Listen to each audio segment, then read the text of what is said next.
नमस्कार, आप सबका एक बार फिर स्वागत है। आप देख रहे हैं चुनाव मंच इंडिया टीवी पर आज सुबह से लगातार। और इस वक्त चुनाव मंच पर हमारे मेहमान हैं एआईएमआईएम के अध्यक्ष और सांसद असदुद्दीन ओवैसी साहब। जरा एक बार जोरदार तालियों के साथ उनका स्वागत करें चुनाव मंच में।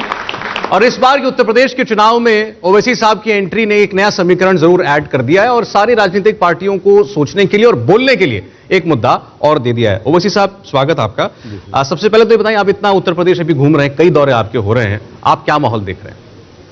नहीं, मेरा देखना यह है कि उत्तर प्रदेश की जनता में योगी सरकार के खिलाफ एक बहुत बड़ा आक्रोश है और उनमें एक उम्मीद है कि अब की बार दोबारा बीजेपी और योगी सरकार ना बने। और उसकी कई वजूहात हैं, वजह हैं, रीजंस हैं। उनका मिस गवर्नेंस है, कोविड के सेकेंड वेव में उनकी सरासर नाकामी है। और दूसरा यह है कि जो एमआईएम पार्टी का जो 5 साल पहले मौक़िफ़ था उससे अब बहुत बेहतर हुआ है। हमारा संगठन बहुत ज़्यादा मजबूत हुआ है। हालिया ज़िला परिषद के चुनाव में भी हमारे अच्छी खासे कैंडिडेट जीते हैं, बहुत से मुकामात पर दूसरे तीसरे नंबर पर आए हैं। तो ये मोटा मोटा ये हमको नज़र आ रहा है। तो आपके लिहाज से आप कन्विंस हैं कि बीजेपी कम से कम वापस नहीं आएगी? इंशाअल्लाह ताला अगर हम लोग कोशिश करेंगे और जो गुस्सा है वो अगर हम उसको सही इस्तेमाल करेंगे, सही राह दिखाएंगे, तो मुझे यकीन है कि बीजेपी को यहाँ पर नाकाम किया जा सकता है। अच्छा, आज मैंने कई नेताओं से बात की, समाजवादी पार्टी के भी थे, बीजेपी के भी थे। उनका कहना था आपके यूपी में चुनाव लड़ने पर 100 सीटों पर एआईएमआईएम चुनाव लड़ रही यूपी में, कि बिहार जैसा आपको यहां रिस्पांस नहीं मिलेगा। क्या जवाब है उनको? नहीं तो फिर परेशान क्यों हो रहे हैं, पेट में दर्द क्यों हो रहा है? जब नहीं मिल रहा है तो छोड़ दीजिए ना भाई। जब नहीं मिल रहा है तो जिक्र खैर क्यों हो रहा है हमारा? तो आप खाइए, बिरयानी खाइए, कबाब खाइए, जो खाते खाइए, खुश होइए, मिठाई बांटिए, पटाखे फोड़िए। तो इतना दर्द क्यों हो रहा है? तो आप मंच से बोलते हैं तो उनको जवाब देना पड़ता है। अब आप अखिलेश यादव को चैलेंज देंगे कि मुझसे बहस कीजिए, अखिलेश यादव को, बाकी पार्टियों को आप जिम्मेदार बताएंगे कि इन्होंने धोखा दिया मुसलमान? नहीं, बिल्कुल। देखिए, अगर कोई ये कह रहा है कि बिहार में क्या हुआ यूपी में नहीं होगा, तो आप क्या समझ रहे हैं कि यूपी की जनता नहीं देख रही बिहार में क्या हुआ? यूपी की जनता देख रही है कि बिहार में जो एमआईएम पार्टी ने बिहार में जाकर सीमांचल, जो बिहार का सबसे, बल्कि भारत का सबसे बैकवर्ड एरिया है, एचडीआई इंडिकेटर्स खराब है, वहां पर हमने कामयाबी हासिल की। तो यकीनन हमारी कोशिश होगी कि यहां पर। और दूसरा ये है कि ये बार बार ये बोलना कि भाई आप सपा और बीएसपी तो मिलकर लड़े थे, अभी बीएसपी के बड़े नेता यहां से गए, क्या किया आपने? आप बीजेपी को नहीं रोक पाए ना, मैं तो था भी नहीं। तो आप लोग मिलकर लड़ने के बावजूद भी सिर्फ 15 लोकसभा के सीट पर आप कामयाबी हासिल किए, एक सीट पर कांग्रेस अपनी रवायती सीट पर वो कामयाब हुई। तो मैं तो था भी नहीं, और फिर आप कैसे नाकाम हो? नहीं, आपकी ये बात तो लॉजिकल लगती है कि अगर आप, उन्हें लगता है कि आपको वोट नहीं मिलेगा तो फिर वो आपको बार बार बीजेपी की बी टीम क्यों कहते हैं, या भी क्यों कहते हैं कि आप यहाँ वोट काटने के लिए आए। ये एक ऐसा सवाल है, इसका जवाब आप कई बार दे चुके हैं। तो इस पर एक बार बात करके फिर हम आगे बढ़ जाते हैं। ये मुझे बताइए, आप चुनाव लड़ेंगे और आपको अगर अच्छा खासा मुस्लिम वोट मिलता है तो मुसलमान आज तक यूपी में बीजेपी के जो गैर बीजेपी दल है उनको वोट देता आया, वो बटेगा। तो वो इनकी सिंपल रीजनिंग है कि बीजेपी को फायदा होगा। नहीं, देखिए, ये चुनाव में सिर्फ मुसलमान ही तो वोट नहीं डालेंगे ना। ठीक बात। चुनाव में दूसरे लोग भी वोट डालेंगे, हिंदू हैं, उसमें ओबीसी हैं, दलित हैं, एमबीसी हैं, दलित में कई समाज हैं, अपर कास्ट हिंदू में कई समाज हैं। तो ये पूरा डिबेट अगर ऐसा होगा कि भाई मुसलमान वोट कहां जाएगा, तो मैं ये कह रहा हूं कि हिंदू वोट तो बीजेपी को जा रहा है ना। 75% 2019 के चुनाव में हिंदू वोट बीजेपी को गया और 74% के करीब मुस्लिम वोट बीएसपी और सपा को गया। उसके बावजूद भी आप कामयाब नहीं हो सके। तो ये मेरे खड़े रहने से नुकसान क्यों हो रहा है? आप ये क्यों नहीं कहते कि समाजवादी पार्टी के मोहतरम अखिलेश यादव साहब के परिवार के 3 लोग हार गए? कैसे हारे? इसलिए हारे क्योंकि उनको हिंदू वोट नहीं मिला। तो ये जबान से बोलने डरते हैं और ये समझते हैं कि मुसलमान को बोले तो मुसलमान इनका कैदी है, मुसलमान इनसे डर के रहेगा। भाई हम क्यों डरेंगे? बीजेपी अगर जीत रही है तो मुस्लिम वोट से नहीं जीत रही बीजेपी, ये फैक्ट है। और जब चुनाव आता है तो हमारा एक मुसलमानों के दिमाग को पिछले 60 साल से ट्रेन कर दिया गया कि जब चुनाव आता है कि आपकी जिंदगी और मौत का सवाल है, उसके बाद आप रोज मरते रहिए, कोई फिक्र नहीं है। रोज मरिए कोई फिक्र में। चुनाव जब आता देखिए जिंदगी और मौत का मामला है। ये जो हमारे बड़े बड़े एजेंट हैं ये पूरे आ जाते।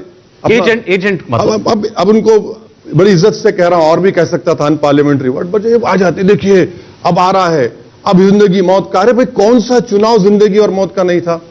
तो अगर जिंदगी और मौत का रहा तो भाई आप देखिए कि कल एक मुस्लिम आईएएस ऑफिसर के ऊपर इन्वेस्टिगेशन शुरू हो गया। बिल्कुल। क्यों नहीं बोलते अखिलेश यादव, क्यों नहीं बोलते बीएसपी, क्यों नहीं बोलती कांग्रेस? कौन बोले? हम ही बोले। आप बोलते क्यों नहीं? डरते हैं आप, लफ्ज मुसलमान बोलने से डरते हैं। आप तो कानून के जानकार हैं। उसमें जो इन्होंने कहा कि हम कमेटी बनाई है वो लीगली कैसे गलत है?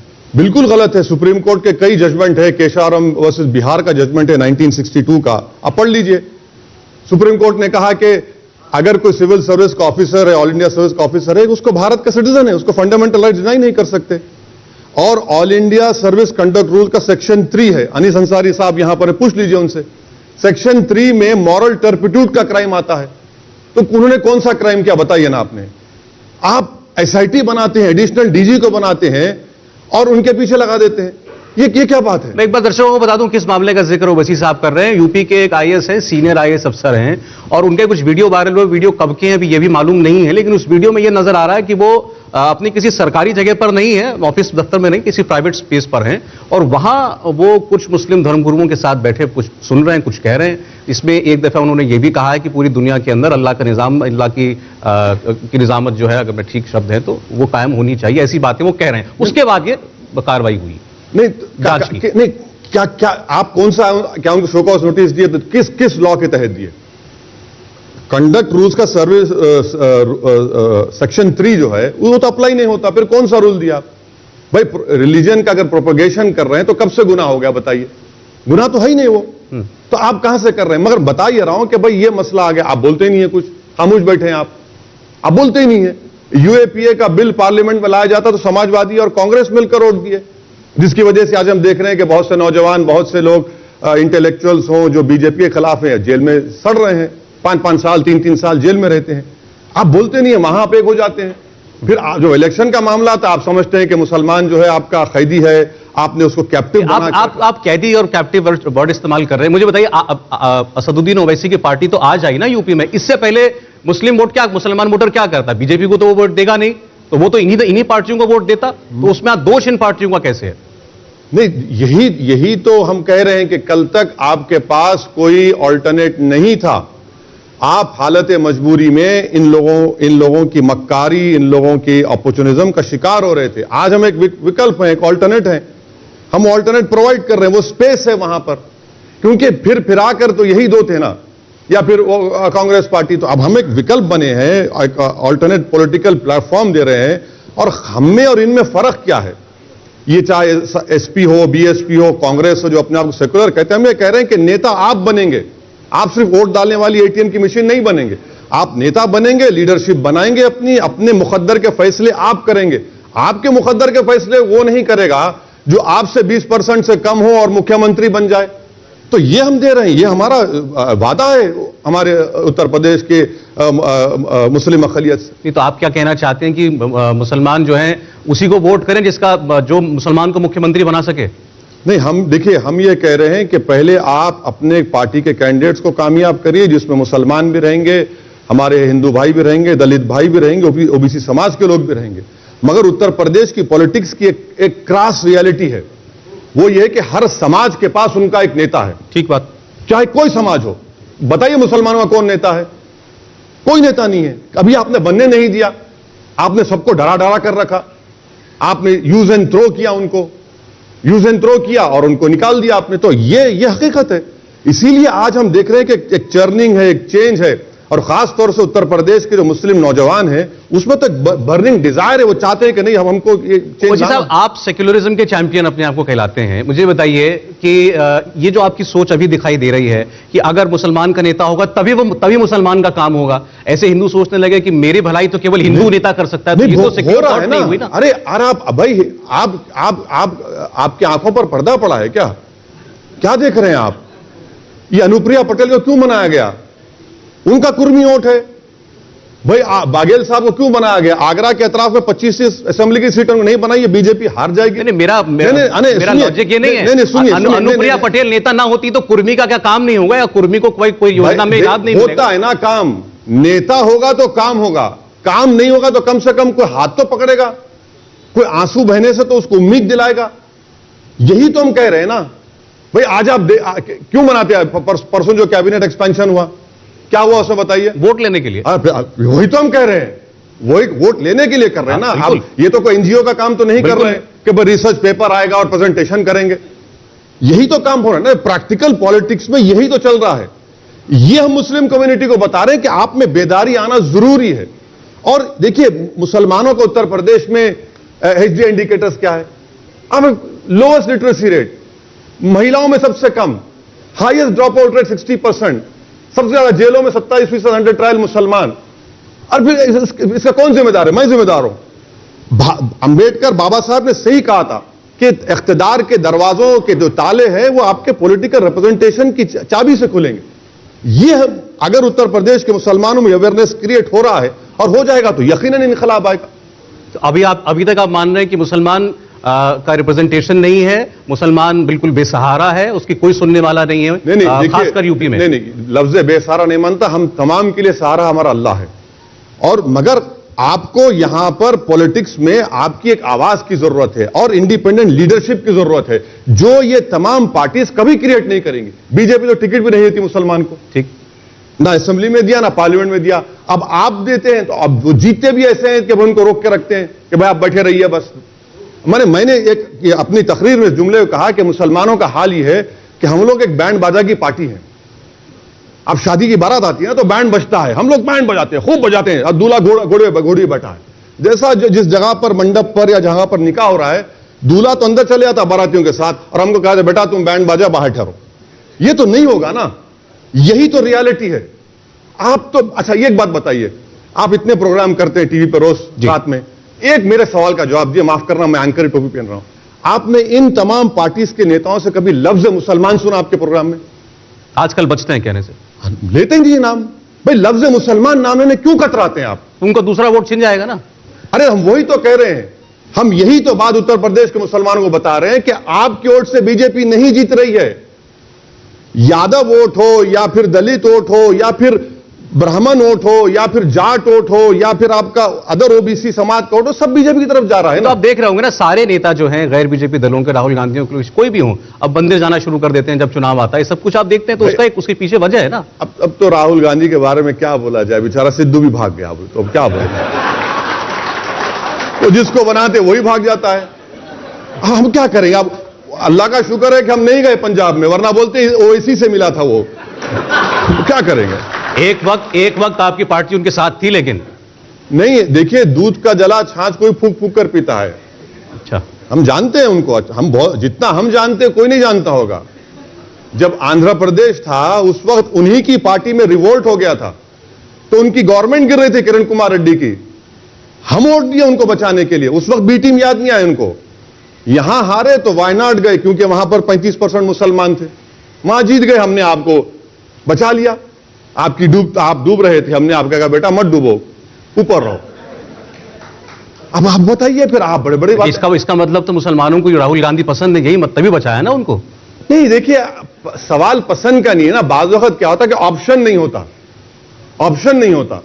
हम जब ग्रेजुएशन डिग्री का बीए डिग्री कर रहे थे तो ज्यादा पढ़ते नहीं थे हम। हमारे जो पब्लिक एडमिनिस्ट्रेशन के प्रोफेसर साहब थे, वो एक दिन हमको पकड़ कर लिख गए, ले जाकर बोले कि अब क्लास में बैठो। हमसे पूछे कि भारत की डेमोक्रेसी क्या है बताओ। बोले तुम बताओ ओवैसी। हम बोले सर आपके रहते हो हम क्या बोलेंगे। पंडित जी थे वो, बोले आप बहुत तू बड़ा काबिल है। हम बोले कुछ बोलेंगे, वो पढ़ा के बोल देंगे। तो उन्होंने हमसे कहा कि भारत की डेमोक्रेसी एक स्वयंवरा है, कभी कभी वो जाकर किसी नाकारा के गले में भी गले का हार डाल देती है। तो हम एमएलए बने 94 में, हम उस्ताद के घर पे गए, सर देखिए फूल का हार पहनकर गले से लगा लिया हमको। तो यही होता है ना, ऑप्शन नहीं है। अच्छा आप हराइए ना मोदी को। चलिए तो मैं हेडलाइन चला दूं, असदुद्दीन ओवैसी ने राहुल गांधी को नाकारा कहा, चला दीजिए। ये अगर उत्तर प्रदेश के मुसलमानों में अवेयरनेस क्रिएट हो रहा है और हो जाएगा तो यकीनन इनकलाब आएगा। तो अभी तक आप मान रहे हैं कि मुसलमान का रिप्रेजेंटेशन नहीं है, मुसलमान बिल्कुल बेसहारा है, उसकी कोई सुनने वाला नहीं है। नहीं, देखिए, खासकर यूपी में। नहीं, लफ्ज बेसहारा नहीं मानता, हम तमाम के लिए सहारा हमारा अल्लाह है। और मगर आपको यहां पर पॉलिटिक्स में आपकी एक आवाज की जरूरत है और इंडिपेंडेंट लीडरशिप की जरूरत है, जो ये तमाम पार्टीज कभी क्रिएट नहीं करेंगे। बीजेपी तो टिकट भी नहीं देती मुसलमान को, ठीक, ना असेंबली में दिया ना पार्लियामेंट में दिया। अब आप देते हैं तो अब वो जीतते भी ऐसे हैं कि उनको रोक के रखते हैं कि भाई आप बैठे रहिए बस। मैंने एक अपनी तकरीर में जुमले में कहा कि मुसलमानों का हाल ये है कि हम लोग एक बैंड बाजा की पार्टी है। अब शादी की बारात आती है ना तो बैंड बजता है, हम लोग बैंड बजाते हैं, खूब बजाते हैं, अब दूल्हा घोड़े बैठा है। जैसा जिस जगह पर मंडप पर या जहां पर निकाह हो रहा है, दूल्हा तो अंदर चले जाता बारातियों के साथ और हमको कहा बेटा तुम बैंड बाजा बाहर ठहरो। ये तो नहीं होगा ना, यही तो रियलिटी है। आप तो अच्छा ये एक बात बताइए, आप इतने प्रोग्राम करते हैं टीवी पर रोज रात में, एक मेरे सवाल का जवाब दिए, माफ करना मैं एंकर टोपी पहन रहा हूं, आपने इन तमाम पार्टीज के नेताओं से कभी लफ्ज मुसलमान सुना आपके प्रोग्राम में? आजकल बचते हैं कहने से, लेते हैं नाम, भाई लफ्ज मुसलमान नाम लेने क्यों कतराते हैं आप? उनको दूसरा वोट छिन जाएगा ना। अरे हम वही तो कह रहे हैं, हम यही तो बात उत्तर प्रदेश के मुसलमानों को बता रहे हैं कि आपकी ओट से बीजेपी नहीं जीत रही है। यादव वोट हो या फिर दलित वोट हो या फिर ब्राह्मण वोट हो या फिर जाट वोट हो या फिर आपका अदर ओबीसी समाज का वोट हो, सब बीजेपी की तरफ जा रहा है। तो आप देख रहे होंगे ना, सारे नेता जो हैं गैर बीजेपी दलों के, राहुल गांधी के, कोई भी हो, अब मंदिर जाना शुरू कर देते हैं जब चुनाव आता है, सब कुछ आप देखते हैं। तो उसका एक उसके पीछे वजह है ना। अब तो राहुल गांधी के बारे में क्या बोला जाए, बेचारा सिद्धू भी भाग गया, तो अब क्या बोला जाए, तो जिसको बनाते वही भाग जाता है। हम क्या करेंगे? अब अल्लाह का शुक्र है कि हम नहीं गए पंजाब में, वरना बोलते ओवैसी से मिला था वो। क्या करेंगे? एक वक्त आपकी पार्टी उनके साथ थी, लेकिन नहीं। देखिए, दूध का जला छाछ कोई फूक फूक कर पीता है। अच्छा, हम जानते हैं उनको, हम बहुत, जितना हम जानते हैं कोई नहीं जानता होगा। जब आंध्र प्रदेश था उस वक्त उन्हीं की पार्टी में रिवोल्ट हो गया था, तो उनकी गवर्नमेंट गिर रही थी किरण कुमार रेड्डी की, हम वोट दिए उनको बचाने के लिए। उस वक्त बी टीम याद नहीं आए उनको। यहां हारे तो वायनाड गए क्योंकि वहां पर 35% मुसलमान थे, वहां जीत गए, हमने आपको बचा लिया। आप डूब रहे थे, हमने आपका कहा बेटा मत डूबो, ऊपर रहो। अब आप बताइए, फिर आप बड़े बड़े इसका मतलब तो मुसलमानों को राहुल गांधी पसंद है, यही मत तभी बचाया ना उनको। नहीं, देखिए सवाल पसंद का नहीं है ना, बाज़ वक्त क्या होता है कि ऑप्शन नहीं होता। हम जब ग्रेजुएशन डिग्री का बीए डिग्री कर रहे थे तो ज्यादा पढ़ते नहीं थे हमारे जो पब्लिक एडमिनिस्ट्रेशन के प्रोफेसर साहब थे, वो एक दिन हमको पकड़ कर लिख गए, ले जाकर बोले कि अब क्लास में बैठो। हमसे पूछे कि भारत की डेमोक्रेसी क्या है बताओ। बोले तुम बताओ ओवैसी। हम बोले सर आपके रहते हो हम क्या बोलेंगे। पंडित जी थे वो, बोले आप बहुत, तू बड़ा काबिल है। हम बोले कुछ बोलेंगे, वो पलटा के बोल देंगे। तो उन्होंने हमसे कहा कि भारत की डेमोक्रेसी एक स्वयंवरा है, कभी कभी वो जाकर किसी नाकारा के गले में भी गले का हार डाल देती है। तो हम एमएलए बने 94 में, हम उस्ताद के घर पे गए, सर देखिए फूल का हार पहनकर, गले से लगा लिया हमको। तो ये यही होता है ना, ऑप्शन नहीं है। अच्छा आप हराइए ना मोदी को। चलिए तो मैं हेडलाइन चला दूं, असदुद्दीन ओवैसी ने राहुल गांधी को नाकारा कहा, चला दीजिए। नहीं, आप देखिए, हमसे ही हेडलाइन चलती है, किसी से नहीं चलती, हमको मालूम। आप चलाइए, जो चाहे चलाइए, हमारा। अच्छा खैर, वो यूपी में कम आते हैं राहुल गांधी, लेकिन प्रियंका गांधी बहुत आती हैं। और प्रियंका गांधी, उनकी पार्टी उम्मीद करे कि उनके आने से कुछ कांग्रेस के जो भाग हैं वो खुलेंगे। आपको कुछ जोर दिखाई देता है? मुझे अपनी पार्टी की फिक्र है, मुझे अपने, हम लोग जो मोर्चा में उसकी फिक्र है। और हमको ये सबसे बड़ी, जो हमारी कोशिश है कि बीजेपी दोबारा सरकार ना बनाए। अब ये दूसरे पार्टी क्या करते हैं क्या नहीं करते हैं, तो मुझे मैं उसका प्रीवी नहीं हूं। अच्छा ठीक है, आपने कहा कि आपका टारगेट है बीजेपी सरकार ना बनाए। अभी आप 2-3 बार ये बोल चुके हैं कि मुसलमान के वोट से तो बीजेपी सरकार बनती नहीं है। अब मुसलमान चाहे सपा बसपा कांग्रेस को वोट करे, चाहे आपको वोट करे, तो अगर बीजेपी को हिंदू वोट मिल गया तो सरकार बन जाएगी। असदुद्दीन ओवैसी कैसे रोकेंगे? आप क्या नहीं जानते बीजेपी में क्या चल रहा है? आप नहीं जानते क्या सर? इतना भी भोले मत बनिए आप। अभी तो कुछ, अभी तो खेल शुरू होगा ना। अभी तो बहुत सी चीजें तब्दीली आएगी। बाबा चलाएंगे या फिर कौन चलाएगा मालूम होगा ना। अभी देखिए पाल साहब भी एक दिन के सीएम बने, कैसे बने? कर्नाटका में भी गवर्नमेंट बदल गई। तो ये होता है sir, politics is the art of impossible, तो कुछ भी हो सकता है। नहीं, अभी थोड़ी देर पहले स्वतंत्र देव सिंह आए थे, जो इनके बीजेपी के यूपी के अध्यक्ष हैं। वो जाहिर है उन्होंने साफ साफ बोला भाई कोई इसमें कोई ऑप्शन ही नहीं है, सवाल ही नहीं है। नहीं, उनको तो बोलना पड़ेगा ना, वरना फिर बेचारे शाम तक उनको।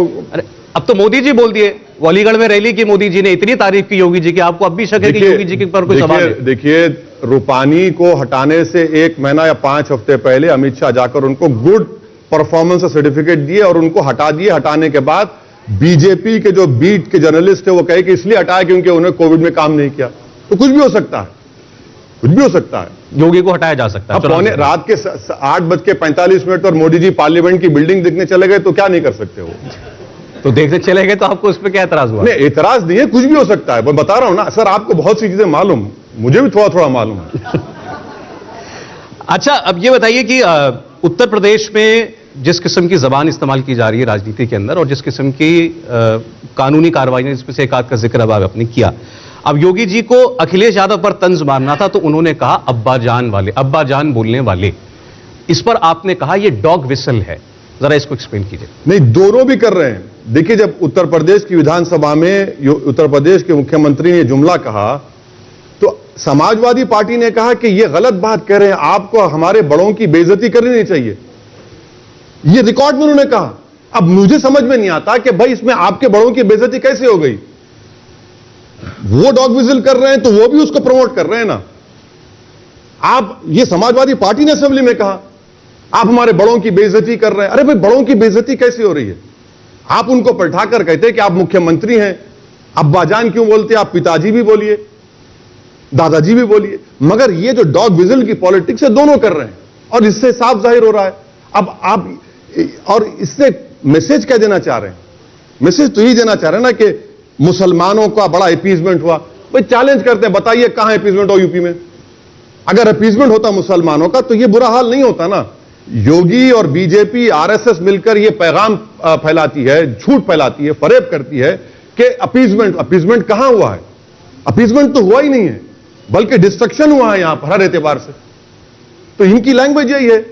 अपीजमेंट को लेकर के ज्यादातर यूपी में रहने वाले लोग जो बताते हैं वो ये कहते हैं कि एक तो मुजफ्फरनगर याद दिलाया जाता है और आजम खान साहब का रूल उसमें याद दिलाया जाता है कि इस तरीके से वहां पर मुस्लिम राइटर्स को जो है प्रोटेक्शन मिली थी और दूसरे समुदाय के खिलाफ जो है कार्रवाई हुई थी। एक बात ये। दूसरा ये कहा जाता है कि लॉ एंड ऑर्डर में ये एक धारणा है उत्तर प्रदेश के अंदर कि अपराधी जो हैं वो अधिकांशतः ज्यादातर आपको मुस्लिम कम्युनिटी के मिलेंगे। ये एक परसेप्शन है और आप यूपी घूम रहे हैं तो आपको सुनने में आता होगा। सबसे पहले मुजफ्फरनगर के राइट्स की जिम्मेदारी तो अखिलेश यादव पर आती है, आजम खान पे कहां आती है? आजम खान मुख्यमंत्री थे क्या?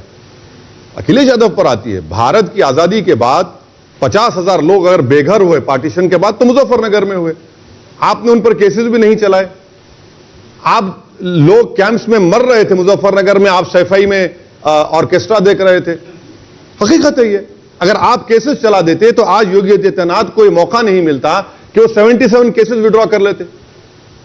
मुजफ्फरनगर राइट्स के सुप्रीम कोर्ट में एमिकस क्यूरी ने कहा, आप खुद केसेस विड्रॉ किए ना।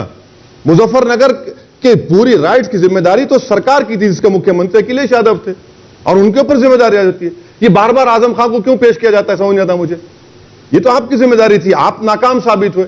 आपने क्या किया बताइए उन लोगों के लिए? आपने कहा, जब लोगों से कहा कि रिलीफ कैंप में कोई करिए तो आपने बहुत बिल्कुल ही ऐसी बात की कि उसको बैन भी नहीं किया जा सकता यहां पर। अब बीजेपी कहती है कि देखिए फर्क किया कि योगी राज में दंगा नहीं होता। झूठ बोल रहे हैं, सरासर झूठ। हम चैलेंज कर रहे हैं, आप बीजेपी के आदमी को बुला लीजिए, बैठे तो पूछ लीजिए। एनसीआरबी का डेटा है 2019 में 1500 कम्युनल इंसिडेंट्स हुए। एनसीआरबी तो अमित शाह के अंडर आती है, क्या आप झूठ बोल रहे हैं? वो 2019 का एनसीआरबी का डेटा 1500 इंसिडेंट्स हुए, कम्युनल इंसिडेंट्स हुए। कैसे बता रहे हैं वो? कम्युनल इंसिडेंट हो सकते हैं, राइट का मतलब होता है वाइड स्प्रेड आर्सन, आगजनी। उसी में तो वाकया होता है ना। कम्युनल इंसिडेंट का मतलब क्या है कि मैं आपके घर पे हमला किया, चाहे शीशा तोड़ा हो या घर जलाया हो, मगर कोशिश तो की, मेरा इंटेंशन था। कम्युनल इंसिडेंट हुए हैं। अच्छा, यहां से कानपुर में वो एक 11 साल की लड़की अपने बाप को चिमट कर रो रही है कि मेरे अब्बा को मत मारिए, आप मार रहे हो उसको क्या कहेंगे आप बताइए? आपने CAA में फायरिंग की, 22 मुसलमान मर गए। किसने कहा कि वो डायरेक्टेड था मुसलमान तरफ? जस्टिस सुदर्शन रेड्डी, जो सुप्रीम कोर्ट के रिटायर्ड जज थे, उनकी रिपोर्ट है। तो ये तो सब झूठ बोल रहे हैं लोग। अच्छा, मैं अब इन सब बातों के साथ जोड़ रहा हूं मोहन भागवत जी की बातों को। अभी आप इसको कैसे दोनों बातों को देखते हैं एक साथ? यूपी को लेकर के ये बात है, मोदी सरकार को लेकर के ये बातें, और मोहन भागवत ये कहते हैं कि अगर कोई लिंचिंग करता है गाय के नाम पर तो वो हिंदुत्व का पैरोकार नहीं हो सकता। वो ये कहते हैं अगर कोई हिंदू ये कहता है कि देश के अंदर मुसलमान नहीं होना चाहिए तो वो हिंदू ही नहीं। ये तो पेरेंट ऑर्गेनाइजेशन आप बोलते हैं, और है बीजेपी। देखिए मोहन भागवत जो है ना, ये हमेशा एक बात ये कहते हैं और दूसरी जगह जाए कहते हैं कि मुसलमान इन्वेडर्स थे। ये भी तो कहा, उन्होंने कहा असम के अंदर। अरे नहीं, मुंबई में मोहन भागवत ने कहा कि मुसलमान इन्वेडर्स हैं और इस्लाम इन्वेडर्स नजर गया। फिर झूठ, वो तो मोदी जी को झूठा साबित कर दिए। कैसे बताता हूं मैं आपको? मोदी जी सऊदी अरब गए और वहां के बादशाह को उन्होंने केरल की वो मस्जिद की का रेप्लिका दिया जो 626 में बनाई गई थी। अब आप बताइए फिर कौन झूठ बोल रहा है? अच्छा, ये बोल रहे हैं तो आप कंडेम करिए ना। फिर आप कंडेम क्यों नहीं करते? आप ही के बीजेपी आरएसएस में कोई फर्क नहीं है। अगर कोई कहता है फर्क है तो अंधा है वो। बीजेपी अखलाक को मारने वालों के खिलाफ जो मर जाते हैं तो आप उन पर, आपका मिनिस्टर जाकर फूलमाला चलाता है। झारखंड में मारा जाता है तो आपका यूनियन मिनिस्टर कन्विक्टेड लोगों को फूल का हार पहनाता है। आरएसएस नहीं देख रही है कि आरएसएस के बगैर ये सब काम होता है। आरएसएस तो सेंटर है, रिमोट कंट्रोल आरएसएस के पास है। मोदी भी कुछ नहीं कर सकते बगैर आरएसएस के। सच्चाई है, वो बता रहा हूं आपको। और मोहन भागवत बोले जाते हैं वो ये सब, ये जो है ना कि ऑप्टिक्स के लिए, मीडिया मैनेजमेंट के लिए, हम लोग, हमारा सॉफ्ट फेस है। आप कितनी झूठ बोलेंगे? तो आप इनकार कर दीजिए जो सावरकर ने कहा, जो गोलवालकर ने कहा, जो दीनदयाल उपाध्याय ने अपनी किताब में कहा।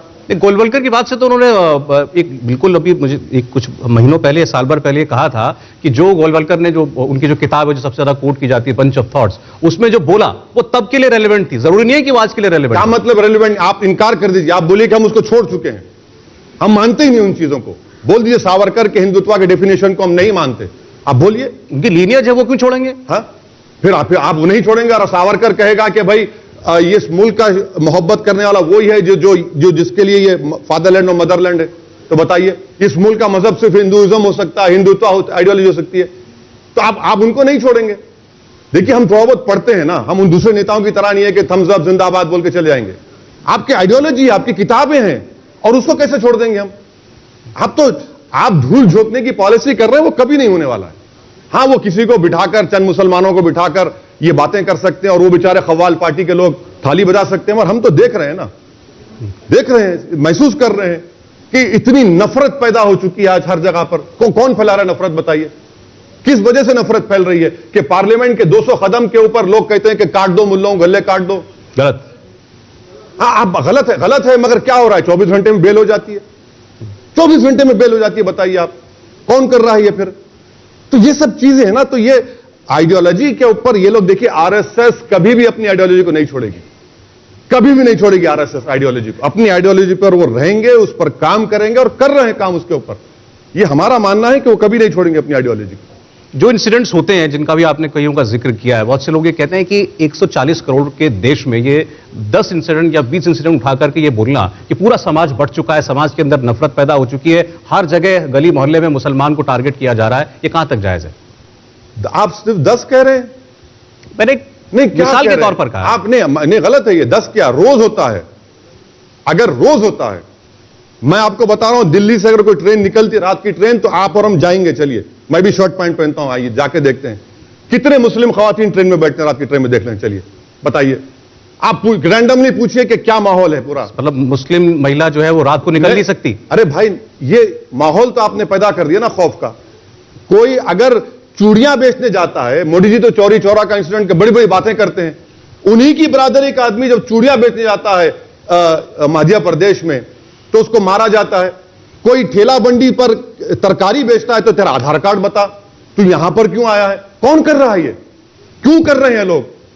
इसलिए कर रहे हैं ताकि एक मैसेज चला जाए हेटरेट का। राइट्स का नहीं है मामला। एक कम्युनल इंसिडेंट करेंगे, वीडियो रिकॉर्ड करेंगे और सोशल मीडिया से फैलाएंगे उसको, काम हो गया आपका। यही तो हो रहा है यहां पर। चलिए ठीक है।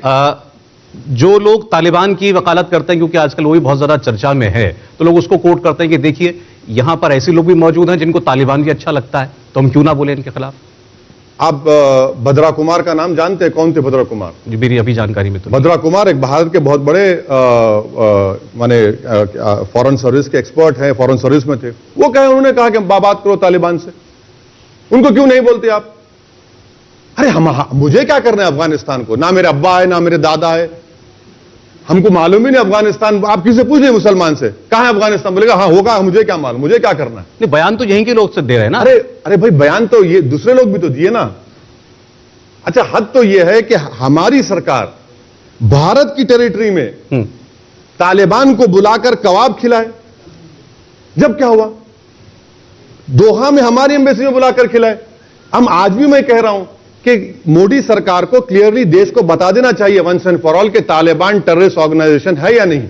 अब आपका दूसरा सवाल हो गया, आप क्या जानते हैं, आपकी राय क्या है? अरे भाई, आप बता दीजिए, सरकार से पूछ लीजिए कि क्या तालिबान टेररिस्ट है, तो आप डिक्लेयर करिए उसको, यूएपीए में लेकर आइए। आप तो यूनाइटेड नेशन की सैंक्शन कमेटी के हम चेयरमैन हैं। अब तो तालिबान ने कह दिया कि प्लेन उड़ाइए, भारत से लाइए। हम तो एक प्लेन लेकर गए थे, वो लेकर बैठ गए वहां पर। हुआ ना ये? भाई कौन कर रहा है बताइए ना फिर आप मुझे क्या करना है तालिबान से? मुझे मतलब ही नहीं है तालिबान से। मैं तो आपसे पूछ भी नहीं रहा कि आपकी क्या सोच है नहीं, तालिबान मैं के भी ऊपर। बता रहा हूं आपको। लेकिन जिन लोगों ने अपने आप कहा कि ये फ्रीडम फाइटर है, इसको भारत की अंग्रेजों के खिलाफ जंग आजादी से जोड़ करके देखना, किसी ने कहा हम आपका बहुत स्वागत करते हैं कि आपने अमेरिका को हरा दिया। भाई इतना तो बच्चा जानता होगा ना आज, जो जिसने ओसामा बिन लादेन का नाम सुना होगा कि तालिबान ने उसको अपने पास पनाह दी थी। अब ओसामा बिन लादेन मेरा मानना यह है कि जो कुछ अफगानिस्तान में तब्दीली आई है, यह भारत के लिए ठीक नहीं है फ्यूचर में। इससे चीन और पाकिस्तान मजबूत हुआ है। यह सरकार, हमने भारत के 30,000 करोड़ रुपए अफगानिस्तान में लगाए, यह नतीजा कैसे निकला यह पूछता नहीं है कोई।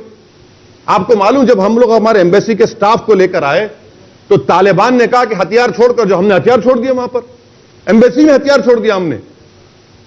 ये स्टेज पर आ गए। अमेरिका से जो बड़ी हमारी दोस्ती है, हमने कहा कि चिनोक दो हमारे स्टाफ को लेकर काबुल एयरपोर्ट पर जाएंगे, बोले नहीं देते। सिक्योरिटी दो, नहीं देते। इसका जिम्मेदार कौन है बताइए ना? सारे लोग सुरक्षित वापस तो आ गए ना, तो भारत सरकार ही लेकर के आई। अरे भाई, जो अफगानी हमारे लिए ट्रांसलेटर का काम करता था, जो आज भी वहां की नई गवर्नमेंट उनको टारगेट कर रही है, हम उनको लाई नहीं ना। इसीलिए मैंने CAA का जब बिल पास हो रहा था पार्लियामेंट में, मैंने कहा कि मोदी सरकार एक स्ट्रेटेजिक ब्लंडर कर रही है, इसमें आप रिलीजन न्यूट्रल करिए। मैंने स्पीच में कहा, सुन लीजिए आप उसमें, कि आप इस जो मुसलमान वर्ड आएंगे तो इसमें ताजिक आएगा, हजारा आएगा, आपके उज्बेक आएगा, तुर्कमान आएगा। हम स्ट्रेटेजिक ब्लंडर कर दिए। अगर इनको थोड़ा होश होता तो गवर्नमेंट इन एक्साइल यहां पर बनाते। नहीं, वो काउंटर आर्गुमेंट देते हैं कि जो लोग सीए की पैरवी, सीए का विरोध कर रहे थे, आज बताएं कि वहां के हिंदू सिखों को ऑटोमेटिक सिटीजनशिप मिल जाएगी। अरे आपने तो कट ऑफ मार्क रख दिया 2014 का। अरे झूठे हैं ना ये लोग। 2014 दिसंबर कट ऑफ मार्क रख दिया आपने। लेकिन आप लाइए, ये सिटीजनशिप दे सकते हैं आप? कहां दे सकते हैं आप? और वो जो सिख हैं, जो पूरा अफगान काबुल में जो फॉरेन एक्सचेंज का बिजनेस उनके पास है, उनको तो वीजा मिल जाता है आराम से। आप तो सिटीजनशिप दे भी नहीं पाएंगे उनको बाप, क्योंकि आपने 2014 का कट ऑफ मार्क रखा। उनको लॉन्ग टर्म वीजा जरूर मिल सकता है।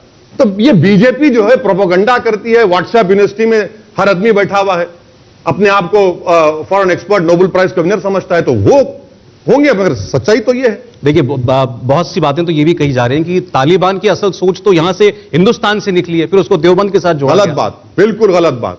देवबंद का तालिबान से कोई ताल्लुक ना था, ना है, ना कभी रहेगा।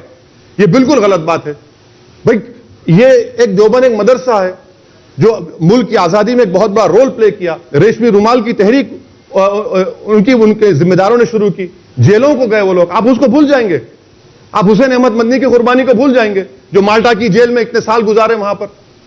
आप वो नहीं बात करेंगे? वही उलेमा थे जिन्होंने फतवा लिख कर दिया, जो जेलों, जो काला पानी की सजा काटे। तो ये बिल्कुल सरासर झूठ है। अरे भाई, हो सकते हैं, इस्लाम में एक स्कूल ऑफ थॉट है, चाहे देवबंद हो या फिर ये आपके बरेलवी हो, सूफी हो, अहले हदीस हो, डिफरेंट है। मगर इसको उनको ले जाकर छोड़ देना बिल्कुल सरासर गलत है, नाइंसाफी है। योगी सरकार ने तो वहां पर ATS का कमांडो सेंटर खोला है। हाँ, यही तो हम कह रहे हैं कि स्कूल खोलिए ना। कौन रोक रहा है आपको स्कूल खोलने से? कॉलेज खोलिए वहां पर, स्कूल खोलिए, कॉलेज खोलिए, अस्पताल खोलिए। आप नहीं खोलेंगे, यही तो डर पैदा करते हैं। मुस्लिम इलाकों में अगर आप जाएंगे पूरे भारत में, सबसे पहले आपको दिखेगा पुलिस का थाना, उसके बाद शराब की दुकान, आपको स्कूल नजर नहीं आएगा, आपको कॉलेज नजर नहीं आएगा, आपको बेसिक कम्युनिटीज नजर नहीं आएंगे। ये तो स्टीरियोटाइप इमेज बनाकर आपने रख दिया। हमारा तो यही तो हमारी लड़ाई है, ये क्यों कर रहे हैं आप? अच्छा, इसके पीछे आपको यह नहीं लगता कि कहीं ना कहीं समाज का भी रोल होता है? अगर मेरा समाज पिछड़ा है तो मैं अपने समाज के लिए काम करूंगा या नहीं करूंगा? करना चाहिए, तो हम कर रहे हैं, इसीलिए तो हम कर रहे हैं ना। इसीलिए तो हम कह रहे हैं कि देखिए, भारत की जो डेमोक्रेसी है, जब तक उस समाज के पास उसका नेता नहीं होगा, उसकी पॉलिटिकल लीडरशिप नहीं होगी, उसका कोई प्रॉब्लम हल नहीं होगा। ये गंगा जमनी ये सब अच्छा दिखता मुशायरे में। कहां है गंगा जमनी? बताइए आप, किधर होता है गंगा जमनी? किधर होता है बताइए ना।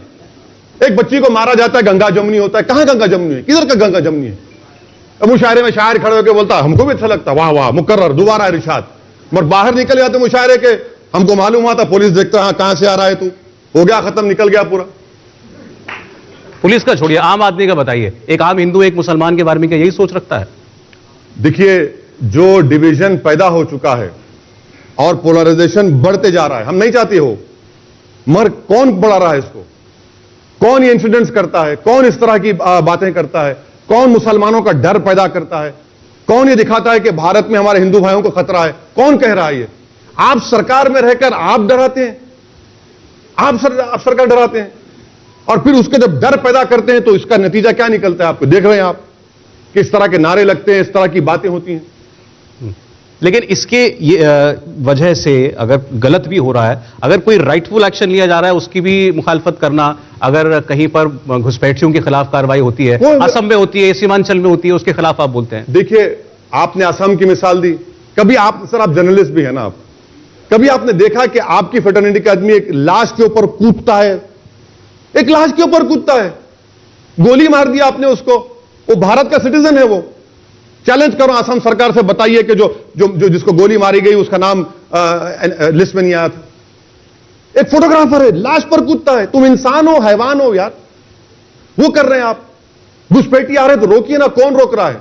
हम बोल रहे हैं मत करो। आप सीमांचल की आप बात कर रहे हैं, आपको बता रहा हूं, सीमांचल में एक भी घुसपैठी नहीं है, सब झूठ बोलते हैं। लाखों बताए जा रहे हैं, झूठ, सरासर झूठ। चलिए हमारे साथ आप, और हम चलते हैं कैमरा लेकर। बताइए, हमको बताइए, 10 बता दीजिए। चलिए आप, जो बिहार में जो घुसपैठी है, सरकार खुद हाईकोर्ट में एफिडेविट देती है कि पूरे नेपाली हैं, वो पूरे नेपाली हैं। आप फैक्ट्स पे बात करिए ना। आप तो हाईकोर्ट में एफिडेविट देते हैं और फिर बोलते हैं घुसपैठी। कहां है घुसपैठी? मैं सही हूं तो मैंने आंकड़ा 50 लाख का पढ़ा है। कहां है? 50 लाख। अरे सर सुनिए, आसाम में क्या हुआ? आसाम में तो यही बोला गया ना, 50 लाख 50 लाख 50 लाख। कितने निकले वहां पे? कितने निकले बताइए वहां पे? तो अब इनको पसंद नहीं आया। वो ये समझ रहे, सुप्रीम कोर्ट मॉनिटर्ड लिस्ट बनाई गई थी, मुसलमान का नाम नहीं आया तो हेमंत बिस्वा शर्मा गुस्से से पागल हो गए कि भाई इतने नाम मुसलमानों में कम कैसे आ गए? अच्छा, नाम भी कैसे है? बाप का नाम है तो बेटे का नाम नहीं, वो भी आ जाएगा नाम इंशाल्लाह। लिस्ट है ना भाई, वोटर लिस्ट के नाम है, 71 के वोटर लिस्ट, सब नाम है। आप कर रहे हैं घुसपैठी अगर है तो आप क्या कर रहे हैं? बीएसएफ सरकार आपकी है, आप क्या कर रहे हैं 6.5 साल से? बताइए। आप तो उसका जवाब ही नहीं देंगे। मगर ये एक इमेज, एक बाऊ खड़ा करो मुसलमानों के बारे में कि बच्चे बहुत पैदा करते हैं, घुसपैठी है, फंडामेंटलिस्ट है, फुला है, ये है। अरे भाई, भारत के शहरी हैं हम इस मुल्क को उस वक्त आजादी की लड़ाई लड़ रहे थे जब आप थे ही नहीं वहां पर। हम उस वक्त से लड़ रहे हैं। अब आप हमको ही यहां पर घुसपैठी बोल रहे हैं। तो आप असद साहब, आप यहां तक बात आई है तो एक बड़ी फंडामेंटल सी बात है जो कोई आदमी शायद खुल के नहीं कह पाता होगा, लेकिन ये तो कोई डिनाई नहीं कर सकता कि भारत का बंटवारा इस वजह से हुआ कि मुस्लिम कम्युनिटी ने अपने लिए एक अलग मुल्क मांगा और उनको मिला। अभी आपने फ्रीडम स्ट्रगल की बात की, इसलिए मैं बात कर रहा हूं। नहीं सर, आपकी इंफॉर्मेशन रॉन्ग है। कैसे? इसलिए रॉन्ग है कि कितने मुसलमानों को वोट डालने का राइट था? कौन वोट डालता था इलेक्शन में? जो मुस्लिम लीग को नंबर्स मिले, मैं वोट नहीं डाल सकता था, नहीं डाल सकता था। उसके लिए आपको नवाब होना पड़ता था, आपको इतनी जमीन होना पड़ता था, इतना पैसा दिखाना पड़ता था। क्या आप समझ रहे कि सबको वोट डालने का इख्तियार था? नहीं था सर। अगर होता तो खुदा की कसम नहीं डालते वोट, मुस्लिम लीग को वोट नहीं डालते वोट। आज भी हमको ताल्लुक नहीं है। डिमांड नहीं। मोहम्मद अली जिन्ना नेता कैसे बन गए फिर? अरे नेता कैसे बने? तो वोट मिले ना उनको। और वोट डालने का राइट किसको था? वोट डालने का राइट किसको था? असद साहब, सिंपल सी बात है, इसमें इफ एंड बट की कहां गुंजाइश है? नहीं, देखिए, पाकिस्तान बना, मुसलमानों की मांग पर बना, इसमें क्या गलत है? नहीं, आप राजी क्यों हुए? कांग्रेस क्यों राजी हुई उसके लिए? कांग्रेस क्यों राजी हुई देश के बंटवारे के लिए? मौलाना अबुल कलाम आजाद तो गांधी जी के पास, ये बड़े बड़े नेताओं के पास तो रोज जाकर के मत हों दो बंटवारा। मौलाना अबुल कलाम आजाद की तकरीर सुनिए जो दिल्ली की जामा मस्जिद के सामने उन्होंने खड़े होकर उस वक्त के मुसलमानों को उम्मीद दिलाई। इंडिया विंस फ्रीडम में मौलाना क्या क्या कहा कांग्रेस के बारे में? हमको क्यों ब्लेम करते आप? नहीं, ये बहरहाल ये बात इसलिए उठी, ये बिल्कुल गलत है। सुनिए, अब आप मुस्लिम लीग की बात कर रहे हैं जी। क्विट इंडिया मूवमेंट में कौन साथ नहीं दिए? मुस्लिम लीग और श्यामा प्रसाद मुखर्जी। आज श्यामा प्रसाद मुखर्जी इनके नेता हैं। बताइए, बोलिए, उनको पूछिए बुलाकर। आपने जो बात कही थी कि मुसलमानों के खिलाफ क्यों ये डर पैदा किया जाता है मुसलमानों को लेकर के हिंदुओं के मन में, मैं आपको उसका एग्जांपल दे रहा था। इंसिडेंटली मैं हिंदू भी हूं, मेरे प्रोफेशन से उसका कोई लेना देना नहीं है, लेकिन मैं ये जानता हूं कि कम्युनिटीज के अंदर आप हिंदू हैं, मुसलमान उसमें, और हम सब लोग भारत के अव्वल दर्जे के। एग्जैक्टली, मैं ये बात इसलिए कहा क्योंकि अलग अलग कम्युनिटी के अंदर आप जिस समाज में रहते हैं अलग किस्म की बातें होती हैं जो शायद आपको आपकी कम्युनिटी की पता होंगी, मुझे मेरी कम्युनिटी की पता है, तो ये बात कही जाती है। और यही बात जो आप कह रहे हैं वो शायद बीजेपी भी कहती है कि भाई बंटवारा हो गया देश का क्योंकि मुसलमानों की संख्या बहुत ज्यादा थी, उन्होंने अपने लिए मुल्क मांग लिया। फिर वो कहते हैं कि देखो हमारे इतने राज्य जो हैं ये उस कगार पर आ चुके हैं कि यहां पर मुस्लिम जो है वो उनकी पॉपुलेशन ओवरसीड कर जाएगी। आपने जुमला कई मर्तबा सुना होगा, मैं इंडियन बाय बर्थ भी हूं और बाय चॉइस भी हूं। मेरे पास चॉइस था, हम नहीं गए। हम बोले ये हमारा देश, हम यहीं रहेंगे, हम नहीं जाएंगे ख्वाजा अजमेरी की सरजमीन को छोड़कर, हम नहीं जाएंगे हमारे आबो अजदाद की सरजमीन को छोड़कर। और क्या वफादारियों की निशाना चाहते हैं आप लोग? और कब तक हमको आप ब्लेम करते जाएंगे? हमारे को इतने बड़े कुर्बानियां दे रहे हैं, ये जो आप शक की ऐनक लगाकर कब तक देखते रहेंगे? 14% की आबादी मामूली आबादी तो नहीं है ना। आप तो उनको साथ लीजिए, उनके लिए इक्वालिटी दीजिए, सब्सटेंशियल इक्वालिटी दीजिए। अब कुछ ये आंकड़े निकले थे, चूंकि इस पर आपको यकीन नहीं होगा, लेकिन योगी सरकार के पास माइनॉरिटी वेलफेयर के लिए दिखाने के लिए बहुत कुछ है। अब आप मुझे बताइए इसमें कितना सच है कितना झूठ है कि 779 करोड़ रुपए मदरसा की मॉडर्नाइजेशन को लेकर के वहां पर एनसीईआरटी का सिलेबस लागू कर दिया। अब मदरसे पढ़ने वाला बच्चा स्कूल कॉलेज भी जाता है। एक मिनट, ये जब बीजेपी वाले आएंगे पूछ लीजिए। गवर्नमेंट ऑफ इंडिया की स्कीम एमएसडीपी स्कीम 116 करोड़ रुपया है, आपने 16 करोड़ ने खर्चा किए। अच्छा, प्रधानमंत्री आवास योजना ग्रामीण, आपने कितने घर सैंक्शन किए? आंकड़े मेरे पास भी हैं, सुन लीजिए आप। इनके जो बड़ी बड़ी बातें होती है ना, इनका रिकॉर्ड 2019-20 में आपने कितने घर दिए, 19-20 में, 20-21 में, 21-22 में एक घर मुसलमान को नहीं दिए। सैंक्शन तो पेपर पर है, कितनों को फिजिकली दिया आपने? कौन सी बात कर रहे हैं सर? अच्छा, ये दिए क्या मतलब दिए? क्या हम भिखारी हैं? राइट ही हमारा नहीं। वो अब जब आप पूछते हैं क्या किया हम मुसलमानों के लिए, तो बताते हैं ये किया। अरे आपने वो किया जो पिछले 60 साल में किसी ने नहीं किया, बर्बादी के लिए। आपने वो काम कर दिया। आप एक मुसलमान को टिकट नहीं देते, आप एक मुसलमान को लोकसभा में टिकट नहीं देते। क्यों नहीं देते ना, दिखाइए, देकर मालूम हो जाएगा। मगर पॉलिटिक्स क्या हो रही है आजकल के, मोदी से बड़ा हिंदू कौन है? अखिलेश यादव बोलेंगे, बहन जी बोलेगी, कांग्रेस बोलेंगे हम मोदी से बड़े हिंदू हैं। सब लोग ये कोशिश कर रहे हैं, तो इसी में तो उनको कामयाबी मिल रही है ना। अच्छा, एक विषय उत्तर प्रदेश में खासतौर पर राम मंदिर का भी चलेगा, तो मुझे बताइए राम मंदिर क्या एक इमोटिव इशू है जिसका असर चुनाव पर हो सकता है? देखिए, हमारे लिए वो एक ऐसा इशू है जो हम जब तक दुनिया कायम रहेगी हम उसको याद रखेंगे। इसलिए कि आजाद हिंदुस्तान के तारीख में एक सिया वाकया है कि एक जीबी पंत की सरकार थी, रात के अंधेरे में चोरों की तरह वहां मूर्तियां रखी गई। उसके बाद राजीव गांधी ने ताले खुलवा दिए, और फिर कांग्रेस की जब सरकार थी, यहां भी कल्याण सिंह की सरकार थी, आपने सुप्रीम कोर्ट को कमिटमेंट देने के बाद मस्जिद को शहीद कर दिया आपने। और जब क्रिमिनल केस बाबरी मस्जिद का चल रहा था तो ना सपा की सरकार ने ना बीएसपी की सरकार ने एक नोटिफिकेशन जारी कर देते, तो दोनों केसेस एक साथ चलते थे। डिमोलिशन हुआ, किसी को सजा नहीं मिलती। तो ये तो हमारे लिए इशू रहेगा, मगर ये पॉलिटिकल इशू नहीं है हमारे लिए। हमारे लिए एक इशू ऐसा है कि हमको धोखा दिया गया इसमें। 1948 20 दिसंबर से लेकर 6 दिसंबर तक धोखा देता रहे हमको, सब पार्टियों ने हमको धोखा दिया। हमारे नाम पर तो वोट लिए, नेता बने, मुख्यमंत्री बने, मगर इंसाफ तो इस मसले में नहीं हुआ। नहीं, आपके लिए आपको लगे ऐसा हुआ है, लेकिन जो करोड़ों हिंदू हैं उनको तो ये लगेगा ना कि मोदी जी के राज में मंदिर बन गया हमारा। नहीं बन रहा था बरसों से। देखिए, मोदी जी के राज में नहीं बना, सुप्रीम कोर्ट का जजमेंट है। मोदी जी को सुप्रीम कोर्ट सीजीआई नहीं है ना, नहीं सर, अभी तक तो नहीं बने। मुझसे तो नहीं, ठीक है, आप गरीब आदमी नेता को जानता है, वो सुप्रीम कोर्ट को नहीं जानता। नहीं सुप्रिया आप जी जानते हैं सर, आप इतना बेनिफिट ऑफ डाउट क्यों देते मोदी जी को, समझ में नहीं आता मेरे को। तो मैं ये पूछ रहा था क्या उनके लिए ये मुद्दा नहीं होगा, क्या इसका कोई असर नहीं होने वाला? अरे सर जब इतना बढ़ चुका है, 75% हिंदू वोट बीजेपी को मिल चुका है 2019 में, ये सवाल तो आपको कांग्रेस एसपी बीएसपी से करना चाहिए ना कि प्यारे आपका वोट तो भाग गया उधर, मोदी के साथ बैठकर चाय पी रहा है, आप क्या करेंगे? तो बोलेंगे ओवैसी आए वोट लेने के लिए।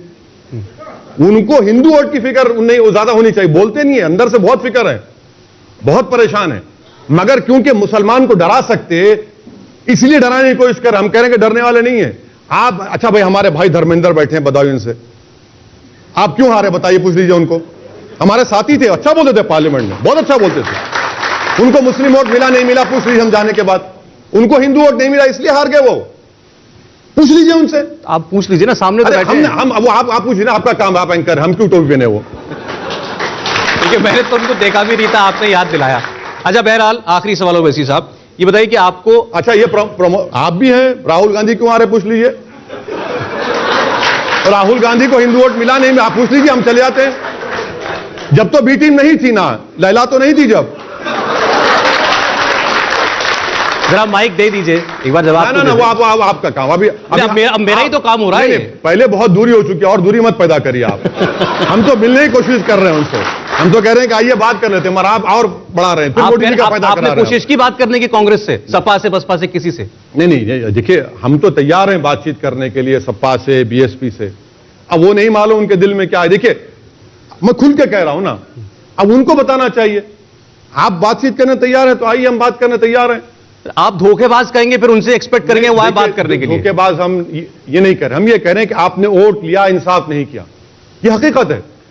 हम आपको पूरा डेटा दिए है ना, हमारी बर्बादी की दास्तान, सिर्फ दास्तान नहीं सुना है आपको, हम तो फैक्ट्स भी दिए आपको, सिर्फ अफसाने नहीं बना रहे, हम हकीकत बयान कर रहे हैं। ओवैसी साहब, चुनाव में सारे पार्टियां दमखम के साथ लड़ेंगी, सबकी तरह आपको बहुत बहुत शुभकामनाएं। आने वाले चुनाव की बहुत बहुत शुक्रिया। Thank you.